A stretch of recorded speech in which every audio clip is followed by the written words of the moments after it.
తీసుకుంటావు? ఇప్పటికి ఎన్ని సమయం చెప్పండి, డబ్బులు ఇవ్వు, ఇట రిలీజ్ చేస్తా ఉంటావు, డబ్బులు ఎక్కడ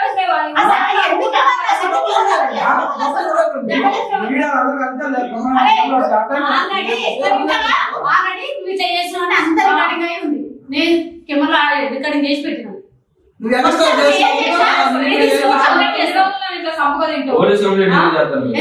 ఒక లెక్చరర్ స్టూడెంట్ ఎందుకు ఇయ్యారు? ఆమె చంపడానికి కూడా సిద్ధం ఉంది తెలుసా? నీ వల్ల టార్చర్ ఎక్కువైతుంది.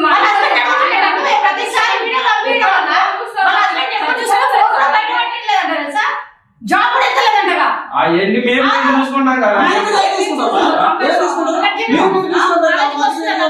కాలేజీకి వస్తుందా తను? అప్పుడప్పుడు కనిపిస్తా ఉన్నా. ఎప్పుడెప్పుడు కనిపిస్తుంది? ఎవరి వల్ల వస్తలేదు కాలేజీకి? ఏమన్నా పర్సనల్ ఏమైనా ఉంటాయి?